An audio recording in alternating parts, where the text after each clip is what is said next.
Last episode, we talked about aliens and how they might show up in a given world. But worlds with aliens tend to also involve a lot of tech. So, without wasting any more time, let's dive into the heart of the matter, whether that heart is actual flesh and blood or steel. We're talking technology. What technologies exist depend on the needs and the wants of the population that creates them. Are you having water trouble in your area? You create an aqueduct. You have a taste for something that's a lot bigger and scarier than you are? You're gonna need something sharp to kill it with. From the most basic of tools to the most complicated of machines, technologies that exist in a world are completely dependent on what the people of the world need. In Star Wars, where galactic travel is not only possible but necessary, you're going to need something that allows you to jump to hyperspace. And it does come in handy to have a droid like C-3PO around when you run into a race that doesn't speak your language.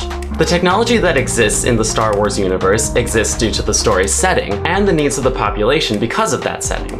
But this can apply the opposite way as well, which brings us to our next point. Technological development rises and falls with the advent of new technologies. Invention begets invention. Somebody invents a light bulb, somebody else comes along and invents a better one.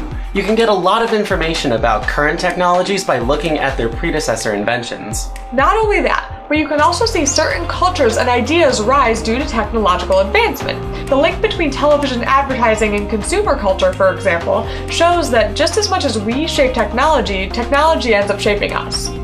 Similarly, the lack of technology can be almost as defining as the existence of a technology in this way. Think of how Luke, Han, and Leia encountered the Ewoks in Return of the Jedi. The lack of technology is such a defining factor that the Ewoks actually treat more advanced technology like C-3PO as divine and supernatural rather than as a technological advancement.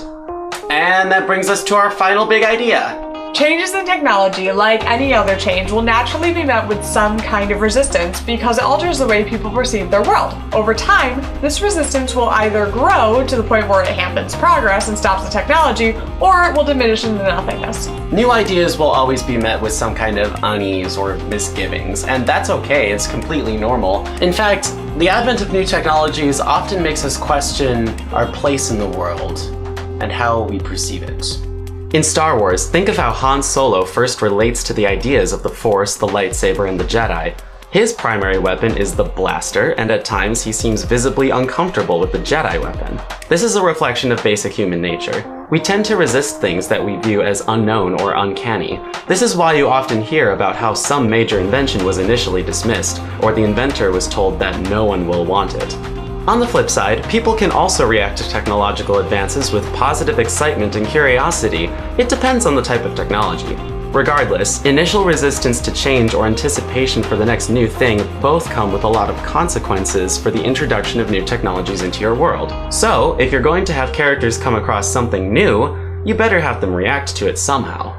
And to do a quick recap, here are our tips. Make sure that your technology fits the society that you're in. A society that's struggling with the basic means of survival probably isn't going to have the internet. And a society that already has their basic needs met, like food and shelter, probably isn't going to be perfecting their snare traps or their spears. Making your technology fit the society is really important because if you don't, your audience is going to wonder whether or not your characters have their priorities straight. Don't put in a piece of technology just because it looks cool. Just because you saw it somewhere before doesn't mean that you have to include it in the world you make. New pieces of technology should have a reason for existing, and these reasons should be grounded in the societies of your worlds. Don't be too inconsistent with your tech. While you don't need to be completely uniform, it would seem really silly for your society to have the computer but not have the electric light. Allow yourself to get creative with your tech. So long as you can trace it back to the basic need or want, you can go in all sorts of directions. A great place to start would be to consider all the aspects of an already well-known technology, its materials, its place in culture, who uses it. And remember, no matter what the technology, there's going to be some change in the way the world functions with its introduction. What the change is going to be is entirely dependent on what you decide to introduce. And that is entirely up to you. That is our episode on technology. Thank you guys so much for tuning back in and watching us talk about tech. Yeah, and so if you guys want to find out what in the world we're going to talk about next, you can hit the subscribe button right down here. Or you can follow us on any of the social medias. All 2 of them. Then you can comment and say what kind of fictional technology is your favorite, and we'll join the conversation there. Anyway, until we see you next time, stay curious. And stay creative.